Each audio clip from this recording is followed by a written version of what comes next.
Good morning, friends. Today we will focus our discussion on power domination and authority. We have already initiated this discussion, and this is in continuation to my last lecture. Weber did not think political parties and democratic politics would be able drastically to effect social reform or bring about greater economic equality. He distinguishes between patronage parties, which were concerned primarily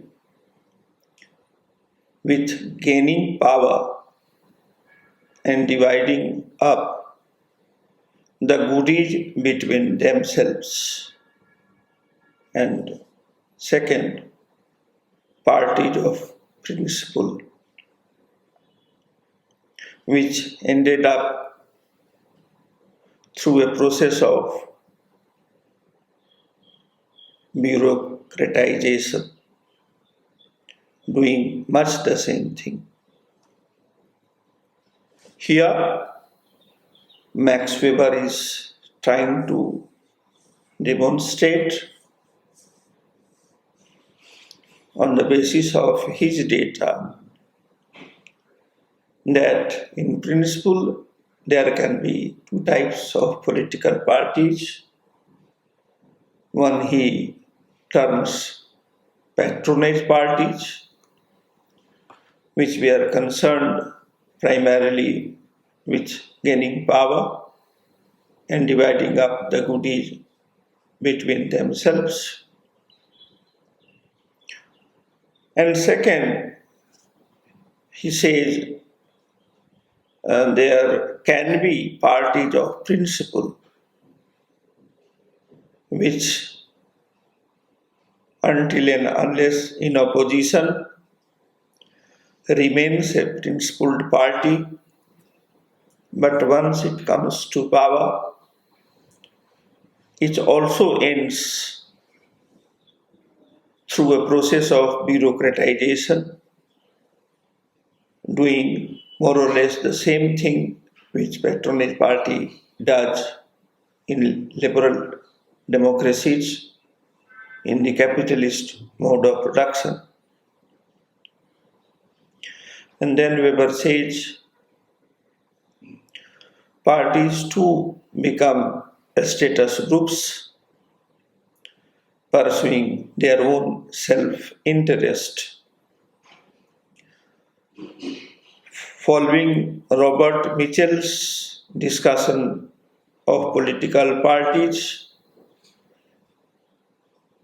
in the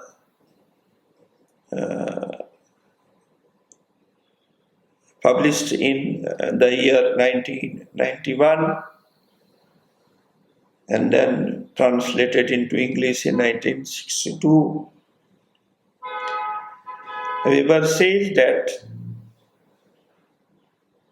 such ideals inevitably become displaced. He's talking about parties of principle, and he's relying on the insights provided by Robert Mitchell in the book Political Parties, published in the year 1911 and translated into 1962. Weber says that such ideals inevitably become displaced. Weber also believed that as the political party is organized, So the maintenance of the organization itself takes priority over the original ends, and an inevitable process of bureaucratization takes place. Here we find a strange determinism in Max Weber's position, because Weber had earlier said that it is not socialism that is inevitable,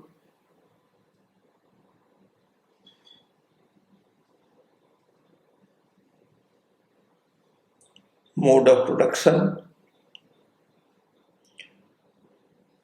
In other words, he was trying to criticize determinism in Karl Marx by saying that Marxist concept that socialism is inevitable mode of production given the contradiction within the capitalist mode of production. And Weber says that the mode of production does not necessarily determine politics. Given this stance, it is strange that in the analysis of politics, Weber comes to a similar determinism when he says that there is not much difference between patronage parties and parties of principles. Both end up in the same way, in a bureaucratic routinization of principles. And he also says this bureaucratization also eats up the legacy of the charismatic leaders. Anyway, Weber thought that it is the process of rationalization that determines everything and not the mode of production. This is the basic difference between the two determinism. One determinism which we find in Karl Marx, that mode of production determines everything else, mode of production is the base, and everything is social structure. On the same lines, Weber says that it is the process of rationalization that determines everything. This process of rationalization is the base, and everything is some sort of superstructure. Although he doesn't use these terms, base and superstructure, but what he said comes sociologically to the same position. I would like to say that both positions are complementary rather than contradictory, as many commentators like Jan Krab have claimed in their commentaries on Marx and Weber.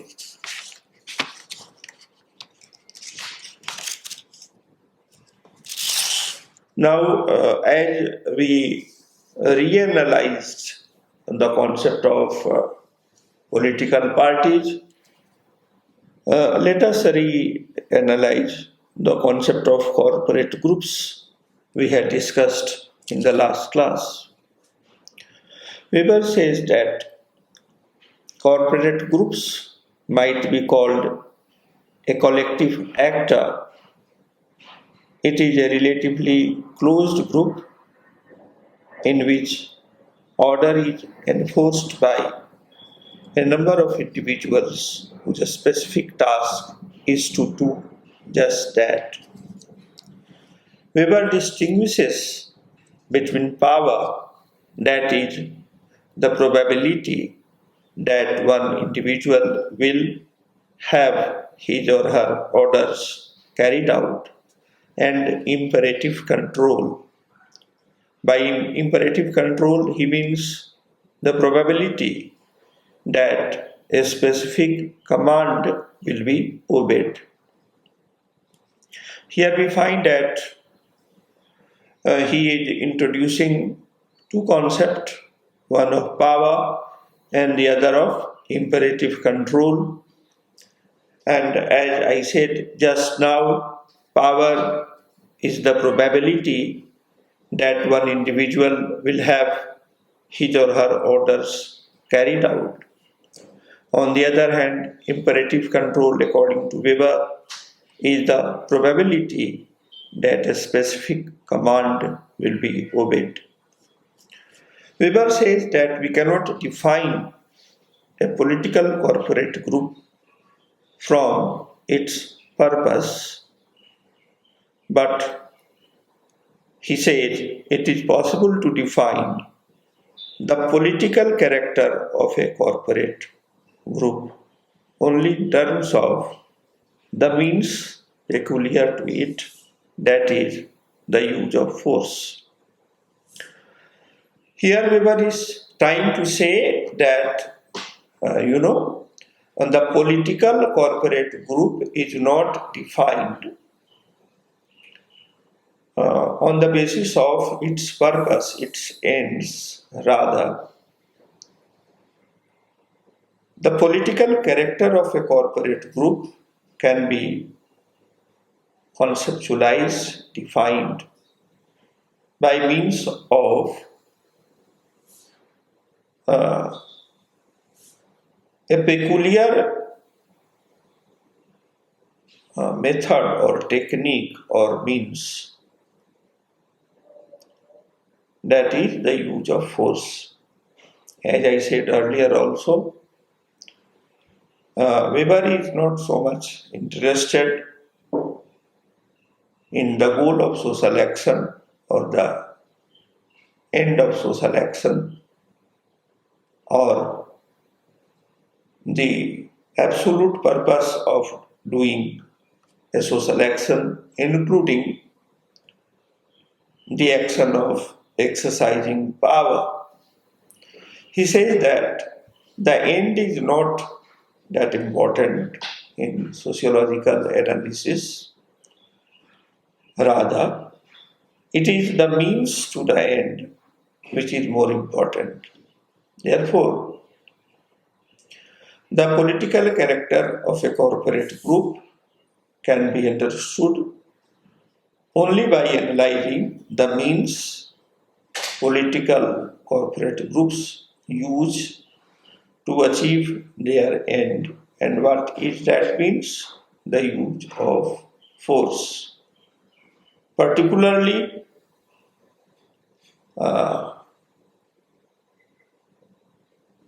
they exercise imperative control. They try to command everything by using the force of capital. Then Weber says that under certain circumstances, the use of force can be elevated form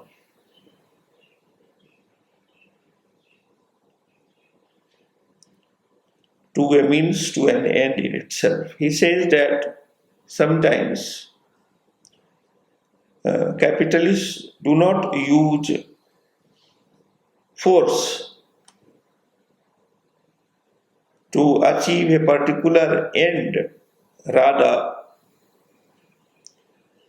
they use force just to assert that they are sovereign in their own specific context. And this is what he means by under certain circumstances, the use of force can be elevated to an end instead of the means. Weber sees power as an autonomous factor over which struggles can take place. For Durkheim, the exercise of power was a function of the division of labor. For Marx, power was determined by social class and the state of the class struggle. Weber's conception continues true to Parsons and on to postmodernism via the connection to Friedrich Nietzsche's philosophy that is known as the will to power, which replaces notions of morality or justice or equality or freedom. Weber also says that today the use of force is regarded as legitimate only so far as it is permitted by a state or prescribed by it. Prescribed by it, that is the state apparatus. Let us now turn our attention to Weber's more developed theories of power, domination, and the state as the provider of legitimate authority. The starting point for this is his typology of types of domination, that is charismatic, traditional, and rational legal. These are ideal types. You must have studied all these ideal types in the course on methodology of social sciences. In practice, the three types can coexist in any situation, but it is likely that one or the other will be dominant. Groups competing for power are always trying to transform the means at their disposal, and so in the modern society, in particular, there is an inherent instability in the form of domination. Power is understood today as the ability to bring about intended consequences. Theorists who talk of power structure or class power structure do not, for the most part, ascribe intentions to such agents.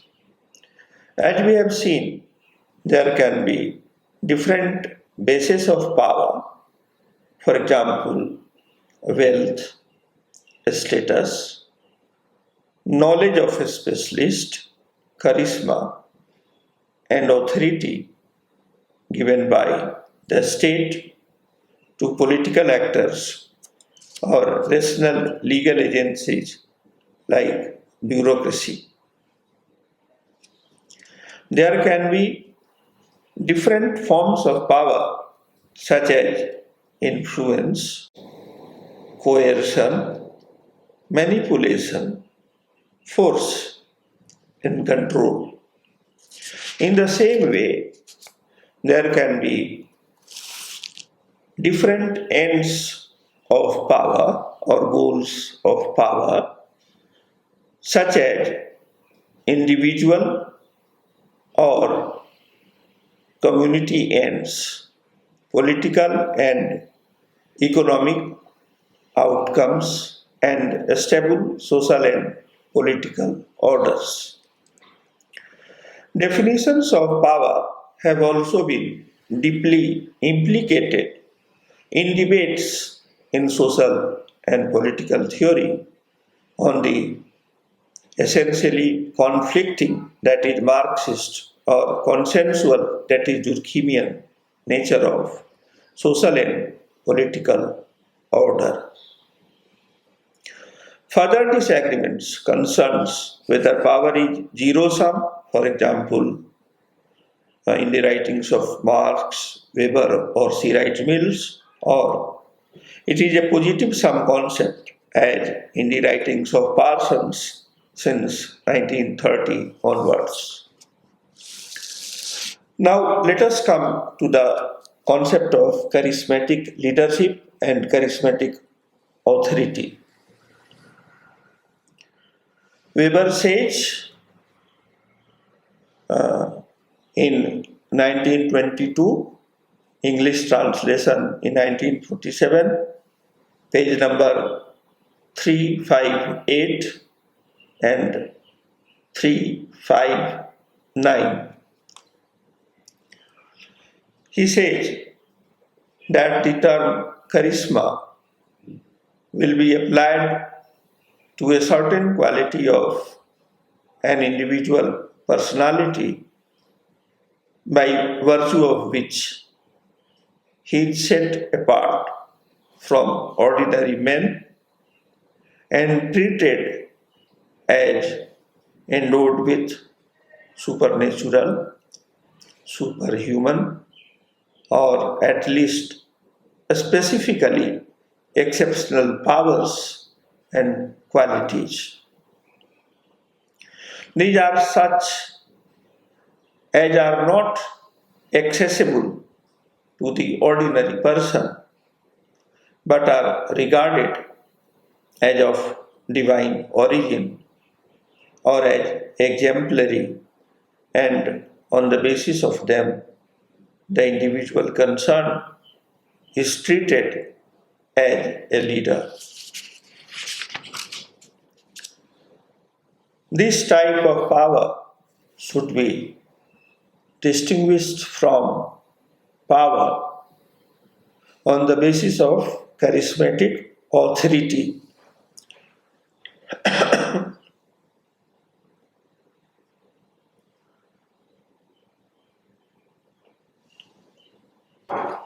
Here, Weber is trying to differentiate between charismatic leader as a person and charismatic authority as a post or a status which is available in different countries. For example,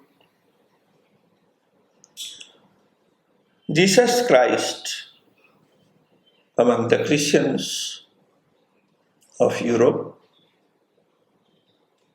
possessed charisma, and the disciples obeyed him because they knew him, and he was presumably a remarkable man. In contrast, the Pope of Catholic Church possesses an authority based on the charisma of Jesus, but without the personal qualities of Jesus. People obey Pope without knowing Jesus, except in some metaphorical sense, where Pope is regarded as the spiritual heir or descendant of Jesus Christ. Charismatic leadership can arise, according to Max Weber, at times of trouble. For example, enemy, the term Durkheim used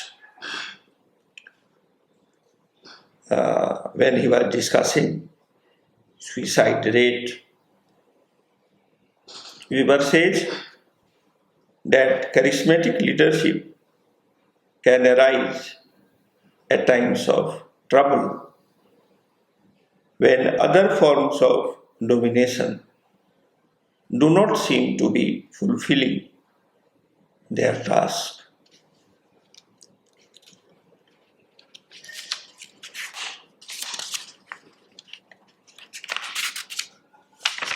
It is a product of a collective enthusiasm which sees in this person, that is the charismatic person, a solution to the troubles that plague them, and the leader promises such a solution. There is a dramatic opposition between charismatic leadership and everyday life. Charismatic leader calls, leave everything behind, follow me, and we will save the world. Charismatic leadership is of the same sociological type. Whether the activity of the movement is legal or illegal, morally good or bad. Jesus Christ, Adolf Hitler, Robin Hood, Mahatma Gandhi, all fall into the same category of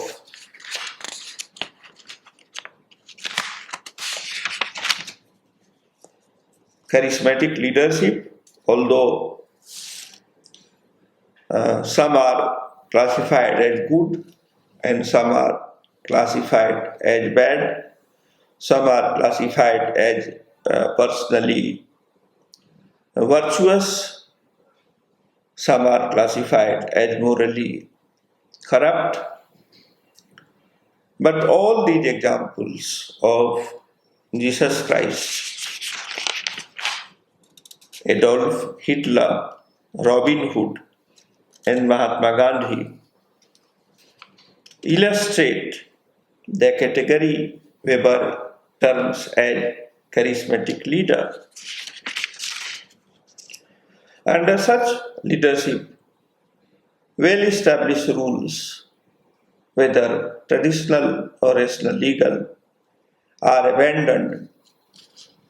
For example, Marx has written a book, 18th Brumaire of Louis Bonaparte, not Napoleon Bonaparte, but his descendant, Louis Bonaparte. Bonaparte's coup, C-O-U-P, coup, according to Marx, came to personify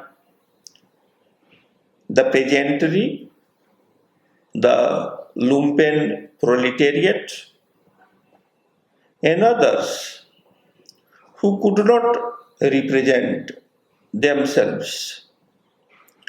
The charismatic leader represents the Durkheimian concept of the sacred and of collective effervescence. In this way, Marx and Durkheim present an alternative theoretical explanation where charisma is not inherent in the personal quality or attribute of the leader, but it is a quality projected on to a leader by virtue of a situation, opportunity, and events. Now, in case you take this discussion of charismatic leadership by Max Weber on the one hand, Karl Marx and Emil Durkheim on the other, it will be easier for you to understand the growth of Margaret Thatcher and Ronald Reagan, Ayatollah Khomeini, and Deng Xiaoping in 1980s, that is from 1979 till 1989.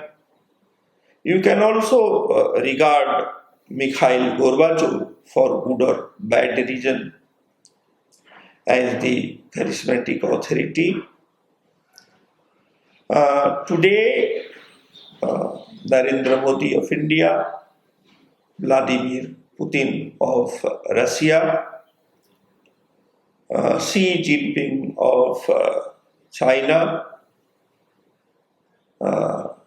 Ayatollah Khamenei of Iran, Pope Francis of the Catholic Church today, and the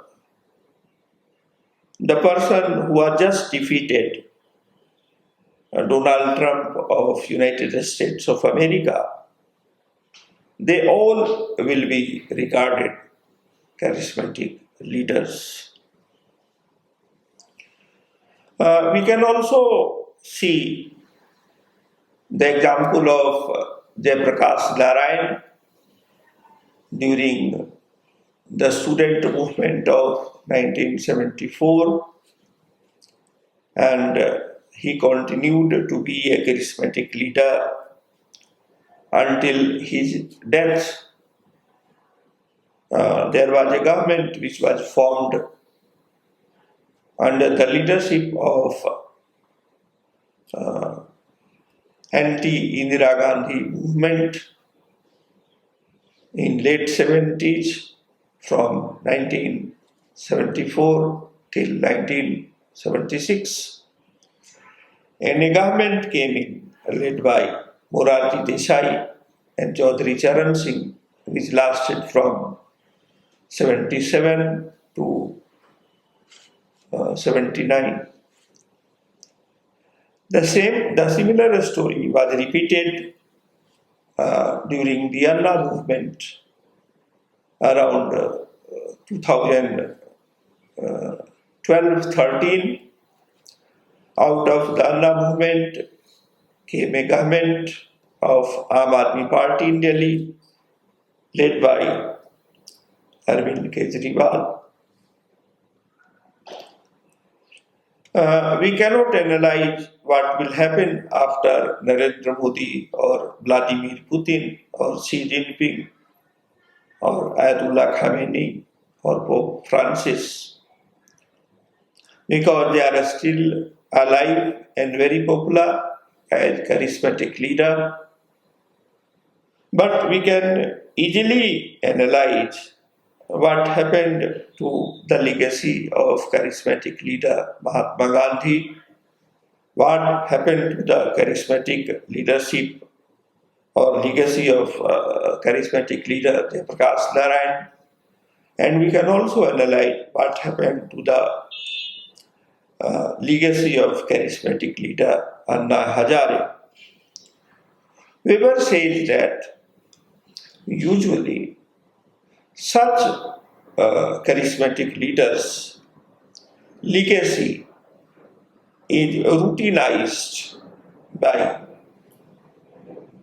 manipulatory politicians who modify or distort the meaning of the message charismatic leader gives, and the bureaucracy represented by the political party routinized the charisma as rational legal authority. On the other hand, there is a traditional leadership. For example, the descendants of Jawaharlal Nehru and Indira Gandhi represent a political nobility in India, and the common Congress workers accept them, that is Sonia Gandhi, Rahul Gandhi and Priyanka Gandhi, as leaders, not because of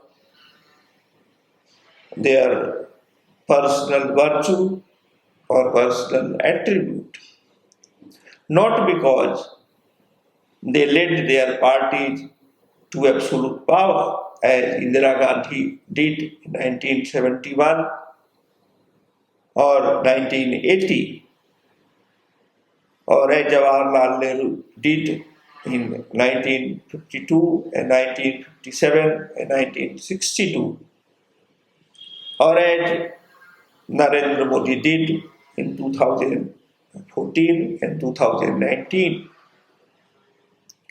Therefore, today in the Indian context, Narendra Modi, whether you like him or not, whether you regard him as Jesus Christ or as Robin Hood, you regard him as Mahatma Gandhi or Adolf Hitler, but you cannot deny that today Narendra Modi represents charismatic leadership in India, whereas Arvind Kejriwal represents traditional legal authority who had benefited from the Anna movement.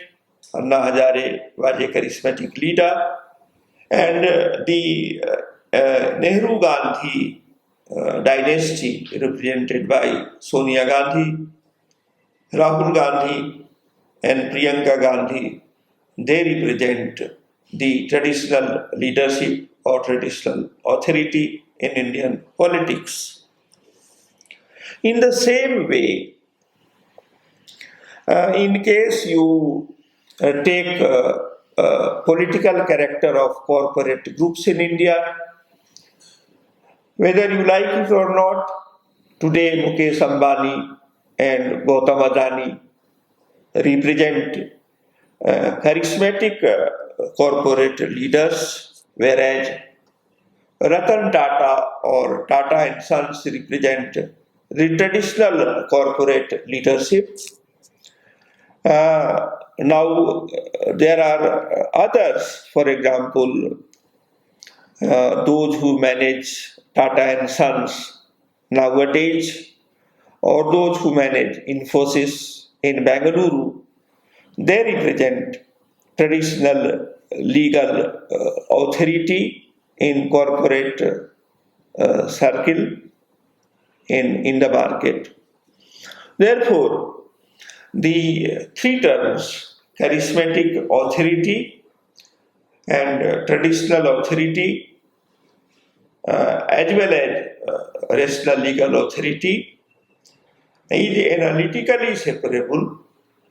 You can understand them very easily in the empirical context, but as Weber says, the three of them coexist together in most societies, including the Indian society of today or any other society for that matter. Now the question is,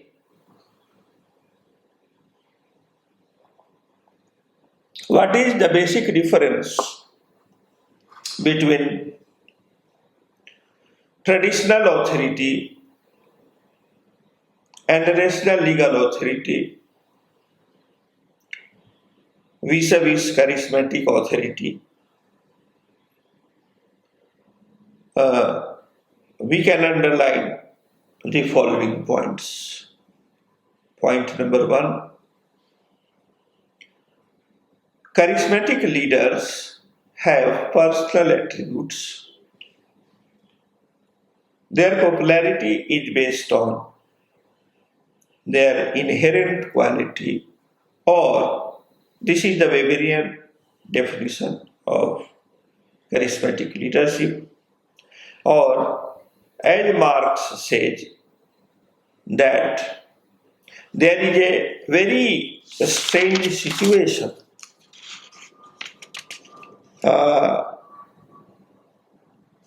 where there are political groups which think that they are not ably represented in the rational, legal, or traditional authority represented by the political class of MPs and MLAs, these people who make uh, one aspect of rational legal leaders, they do not necessarily win because they do not necessarily win election, that of assembly or parliament, necessarily because of their personal attribute. Rather, they are mostly elected because they are candidate of a political party, and that political party is led by either a charismatic authority or a traditional authority, but hardly by a rational legal authority, although there are few exceptions.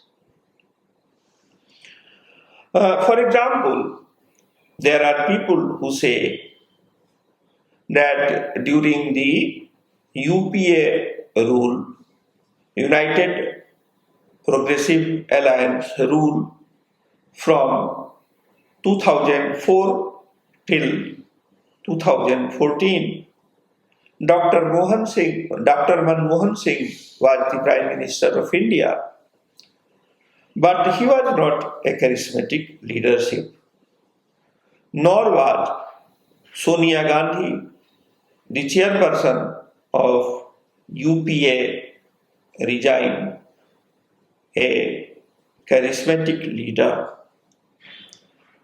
But what is the difference between Sonia Gandhi and Dr. Manmohan Singh?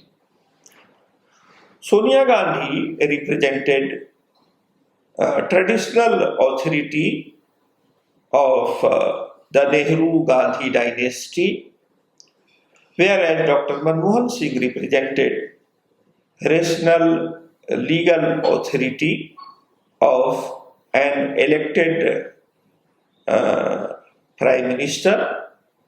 Of course, this was not an election done by the parliamentarians of the United Progressive Alliance.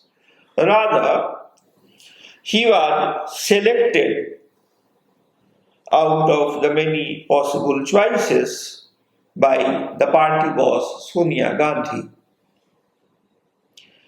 But Dr. Manmohan Singh was not an accidental prime minister, as many people talk about him.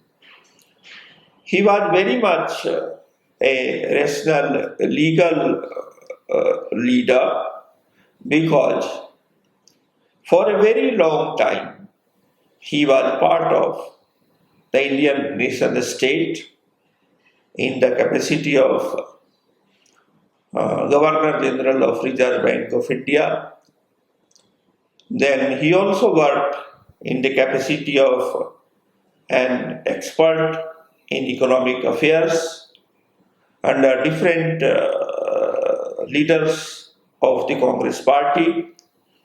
And then he was suddenly picked up as the finance minister of P.V. Narasimha Rao, who transformed India from the license permit Raj of Jawaharlal Nehru and Indira Gandhi to a new liberalization policy, a new liberalization regime to accelerate the process of economic reforms or liberal reforms.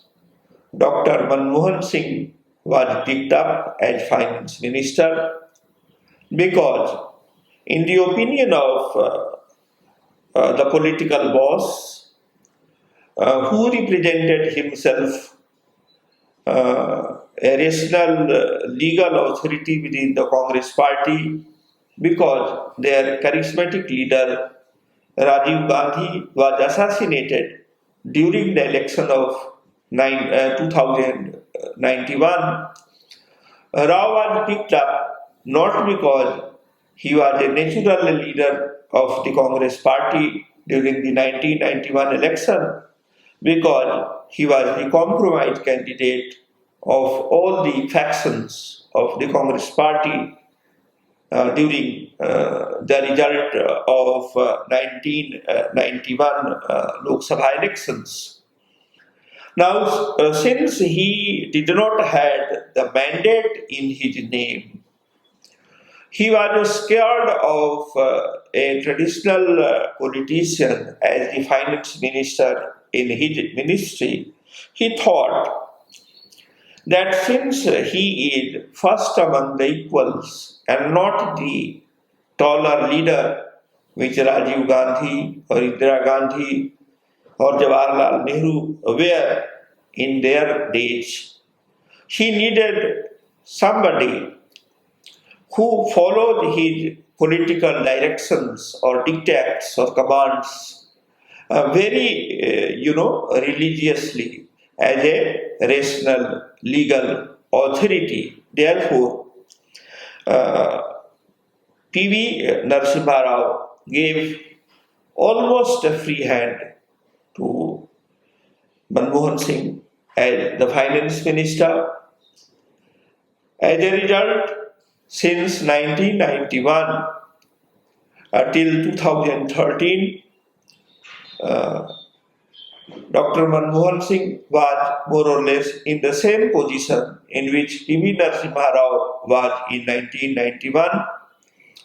He became the Prime Minister in the same way in which in which P.V. Narasimha Rao became Prime Minister in 1991. Therefore, Sonia Gandhi represented traditional leadership in 2004 till 2014, whereas Dr. Manmohan Singh represented rational legal leadership.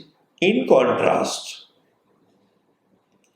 between 1998 till 2004, the leader of NDA, National Democratic Alliance, Atal Bihari Vajpayee, was regarded as a charismatic leader, whereas his party colleague Lal Krishna Advani represented the organizational strength of the party as some sort of, rational legal leadership of the Bharatiya Janata Party.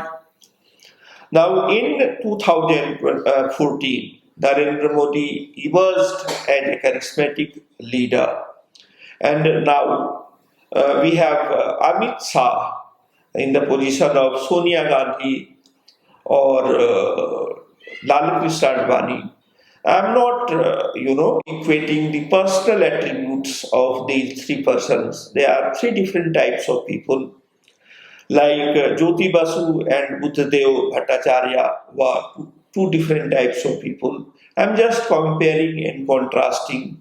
If Jyoti Basu represented the charismatic face of the CPM in West Bengal, Buddhadev Bhattacharya represented, the rational legal successor of Jyoti Basu in the Left Front Alliance in Bengal. But Mamata Banerjee came as a charismatic leader. In the same way, we have, in Bihar, two different types of charismatic leaders. One, Lalu Prasad Yadav. He was certainly not in the league of Mahatma Gandhi or Jesus Christ. You can club him in the league of Robin Hood or Hitler. But he was a charismatic leader in his own right. So was J. Jayalalitha in Tamil Nadu or N.T. Ramarao in United Andhra Pradesh. But the same cannot be said about the successor of J. Jayalalitha or successor of N.T. Ramarao. Chandrababu Naidu and the present Chief Minister of of Tamil Nadu. Election is still taking place. Palaniswamy.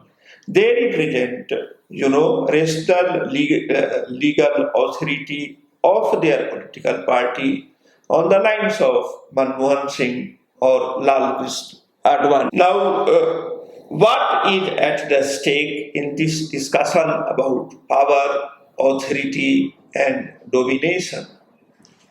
And the question is very simple. There are two concepts which are being articulated by these authors on power. One is the Congress of legitimacy. What is legitimacy? Legitimacy is a term, which is used again and again by Max Weber, which thinks that the source of legitimacy is the law of the land or the law of the nation state. Whereas in the case of people like Narendra Modi or Mahatma Gandhi or Nelson Mandela or Hitler or Jesus Christ, the source of their power does not lie in the law, rather, it lied in the defiance of the law. Mahatma Gandhi became a charismatic authority because he broke the salt law of the British Raj. Namak Satyagraha किया था उन्होंने. It was a protest against the British law to make salt, and Gandhi broke it, and by breaking the existing law, he became a charismatic leader. In the same sense, Indira Gandhi became a charismatic leader because she became the first Prime Minister of India and also the last until now who defeated another country, that is Pakistan, and broke it into two parts, that is Pakistan and Bangladesh. And therefore she was regarded by the leader of opposition of the Congress party, Pandit Atal Bihari Vajpayee, as the Durga, as the incarnation of goddess Durga in 1971. In the same way, Narendra Modi's power, he did not become a charismatic leader by following the law in the way Manmohan Singh became the Prime Minister of India. Rather, he also broke the law, many laws, by using some sort of, a synthesis of the attributes of a lion and fox. I will not say Narendra Modi or Vladimir Putin, they are equals, in more than one way. And even Xi Jinping comes within this trial. Modi, Jinping and Putin, they are enjoying power for a longer period of time. First in their provincial capacity and then in their national, arena. And they combine a synthesis of the Foxian attribute and the attribute of a lion. And therefore, there is a need to revise the concept of power and authority in Max Weber. And I have used today three authors. One is Max Weber's, contemporary, Wilfred Pareto. Second is an earlier analyst, Karl Marx. And third is Emile Durkheim. There is a fourth person, Talbot Parsons, who is regarded as a follower of both Emile Durkheim and Max Weber. And he presented a different concept of power that is known as the power as a positive sum game. Before Talbot Parsons wrote his theory of power in 1960 and elaborated later on in his writings. People believe that there is a fixed amount of power in society. For example, people believe that there is 100 unit of power, and in case one person occupies 60% of the power, then there is only 40% of power which can be distributed in the whole nation state or society. Now, Talbot Parsons says that this is not correct. The volume of power can be increased. The volume of power can be increased, and he gave, the example of the banking. And you understand today what is happening in the banking sector, not only in India but also in United States of America. States are writing off huge loans taken by the capitalist class who took a loan in the name of investment for further production, but they use this for, living a luxurious life of a king, and they were unable to return the loan. Then this loan was written off. This is not only happening in India, but it is happening the world over because capitalism is undergoing a severe crisis. Not for the first time, but definitely this is the most severe crisis which capitalism has faced in the world. Now the question is whether this is what Karl Marx was predicting. I do not know. But one thing can be said that although power in the state or politics is still to some extent a zero-sum game, in case Narendra Modi had got absolute power like Xi Jinping in China or Vladimir Putin in India, there is no power left for his ministerial colleagues to enjoy in these three countries. Therefore, Weberian or Marxian concept of zero-sum power is still relevant in the context of politics, but the same cannot be said about economy and the market because, as Talcott Parsons said, the banking system works in such a way that suppose you deposit, I am the bank, you deposit 100 rupees in my bank and I give 100 rupees in loan to Mr. X. The volume of power of money is increasing. It is not only 100 rupees which you deposited. There will be also interest which I will give on your 100 rupees, and I will also receive 100 rupees, the interest on 100 rupees which I give to Mr. X or Y or Z. Therefore, the banking system works like cybernetics, where more volume of power can be generated, whether that is real or deceptive, is something which Talcott Parsons was not able to answer because these days money, either dollar or rupees in India, are not necessarily linked with the national domestic product or gold. Therefore, the national exchequer or national banks have power to print money as per their wish, and then there is more money in the market.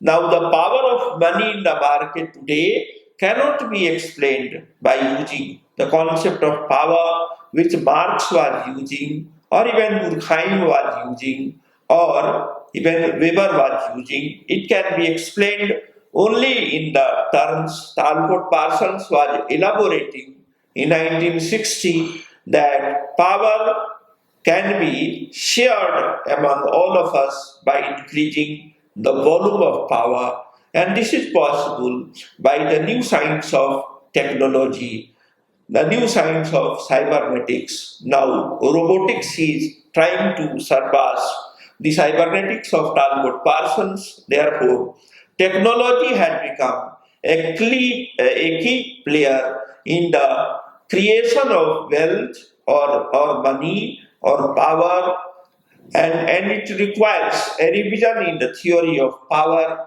status, authority, and legitimacy. Unless and until we revise it, some of the things which is happening around us in the global village cannot be explained in appropriate terms. Thank you.